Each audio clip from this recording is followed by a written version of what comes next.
यकीनन आपने अंडे का हलवा और अंडे का मैसूब खाया भी होगा और बनाया भी होगा, लेकिन आज मैं आपसे शेयर कर रही हूँ अंडे के दानेदार लड्डू, जो कि बहुत मज़ेदार और एक मुनफरिद जायके के साथ बनकर तैयार होते हैं।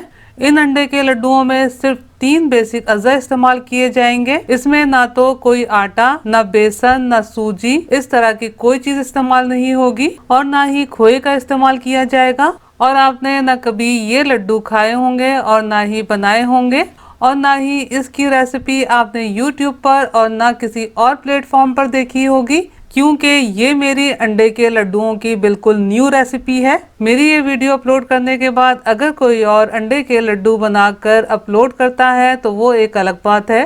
बिस्मिल्लाहिर्रहमानिर्रहीम। अस्सलाम वालेकुम फ्रेंड्स, उम्मीद है आप सब खैरियत से होंगे। बोल में मैंने 6 अदद बड़े साइज के अंडे शामिल किए हैं। अगर आपके पास छोटे साइज के अंडे हों तो 7 अदद अंडे शामिल कर लीजिएगा। और ये 100 ग्राम पिसी हुई चीनी। अगर आप कम मीठा पसंद करते हैं तो इस पॉइंट पर आप 50 ग्राम पिसी हुई चीनी का भी इस्तेमाल कर सकते हैं, क्योंकि चीनी बाद में भी ऐड करनी है, लेकिन उस पॉइंट पर चीनी का इस्तेमाल कम नहीं किया जा सकता।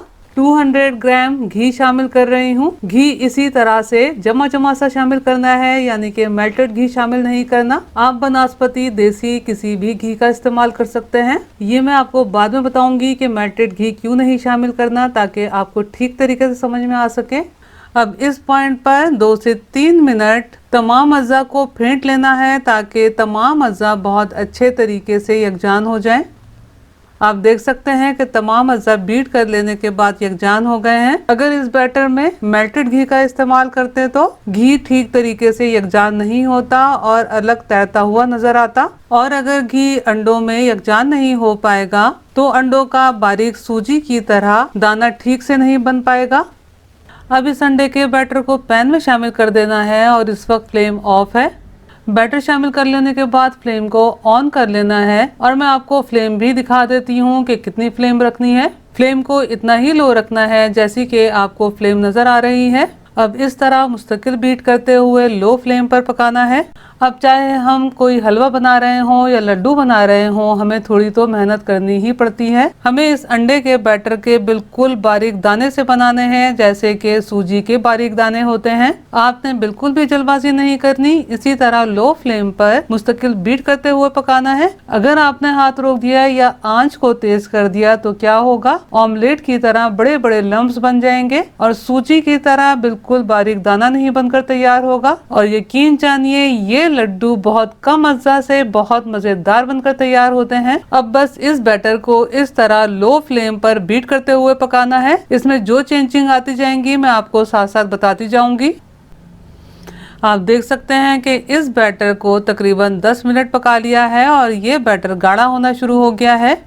जब तक इसमें सूजी की तरह बारीक दाने ना बन जाए, इसी तरह बीट करते हुए लो फ्लेम पर पकाना है। इसमें ये मैं सिर्फ 1/4 टीस्पून पिसी हुई इलायची शामिल कर रही हूँ, क्योंकि पिसी हुई इलायची का इस्तेमाल बाद में भी करना है। मैंने अंडे के बैटर को मजीद 5 मिनट मुस्तकिल बीट करते हुए लो फ्लेम पर पकाया है। आप देख सकते हैं कि अंडे का बैटर सूजी के बारीक दानों की तरह दानेदार होने लगा है। मजीद 10 मिनट पका लिया है। आप देख सकते हैं कि बैटर मुकम्मल सूजी की तरह दानेदार हो गया है और घी भी सेपरेट होना शुरू हो गया है। अब हमने क्या करना है, इसमें से मॉइस्चर खत्म करना है। मॉइस्चर खत्म करने के लिए फ्लेम को मीडियम टू लो कर देना है और मुस्तकिल चमचा चलाते हुए इतना पकाना है कि इसमें से मॉइस्चर बिल्कुल खत्म हो जाए और सूजी की तरह इसका एक एक दाना सेपरेट हो जाए और भुन जाने के बाद इसका कलर लाइट मस्टर्ड सा हो जाए। मैंने मीडियम टू लो फ्लेम पर मजीद 10 मिनट भून लिया है। अंडे का बैटर इस पॉइंट पर लाने में हमें तकरीबन 30 से 35 मिनट लग जाते हैं। आप देख सकते हैं कि ये बैटर भुन जाने के बाद बिल्कुल सूजी की तरह दानेदार हो गया है और अंडों में जो एक फिशी स्मेल यानी कि जो हीक सी होती है वो भी बिल्कुल खत्म हो गई है। अब ये अंडों का दानेदार बैटर लड्डू बनाने के लिए तैयार है।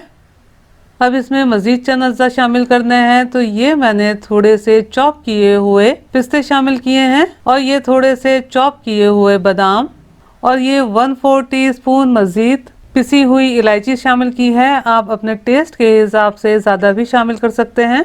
100 ग्राम आइसिंग शुगर शामिल की है। आइसिंग शुगर बनाने का तरीका आप ऊपर आई बटन क्लिक करके या डिस्क्रिप्शन बॉक्स में देख सकते हैं। Half cup full cream dry milk शामिल किया है। ख्याल रहे कि ये तमाम अज्जा गरम गरम बैटर में शामिल करके मिक्स करने हैं ताकि इस बैटर में बाइंडिंग आ सके। आप ये लड्डू मिल्क पाउडर के बगैर भी बना सकते हैं। तमाम अज्जा को बहुत अच्छे तरीके से मिक्स कर लेने के बाद ये मैंने तकरीबन 3 टेबल स्पून गर्म दूध शामिल किया है। अब दूध को भी तमाम अज्जा में यकजान होने तक मिक्स कर लेना है। इस बैटर में दूध बाइंडिंग के लिए शामिल किया है। बैटर इतना ठंडा हो गया है कि इसके लड्डू बनाए जा सकते हैं। तो एक लड्डू कस के देख लेते हैं, यानी कि बनाकर देख लेते हैं ताकि इसकी कंसिस्टेंसी का पता चल सके। ये लड्डू सही कसा जा रहा है तो अब लड्डू बनाना शुरू करते हैं। अगर इस पॉइंट पर लड्डू ठीक से ना कस सकें यानी कि ना बन सकें तो मजीद 1 से 2 टेबल स्पून गर्म दूध इस अंडे के मिक्सचर में शामिल करके मुकम्मल तौर पे मिक्स कर लीजिएगा। इस तमाम बैटर के इस तरह छोटे छोटे लड्डू बना लेने हैं। आप चाहें तो इस तरह बैटर अंदाजे से भी लेकर बना सकते हैं या फिर लड्डू बनाने के लिए इस तरह मेजरिंग कप का भी इस्तेमाल किया जा सकता है ताकि एक जैसे साइज के लड्डू बन सकें। मैंने ये मेजरिंग कप का सबसे छोटा कप यानी कि 1/8 कप इस्तेमाल किया है। इन लड्डुओं को मुकम्मल तौर पर ठंडा हो जाने के बाद बिल्कुल साफ सुथरे एयर टाइट कंटेनर या जार में ट्रांसफर करके रखना है। आप ये लड्डू सर्दी के मौसम में रूम टेम्परेचर पर 1 हफ्ता रखकर इस्तेमाल कर सकते हैं या फिर फ्रिज में रख के 2 से 3 हफ्ते आराम से इस्तेमाल किया जा सकता है। आप ये मेरी रेसिपी ज़रूर ट्राई कीजिएगा और मुझे कमेंट्स करके ज़रूर बताइएगा कि आपको मेरी ये रेसिपी कैसी लगी।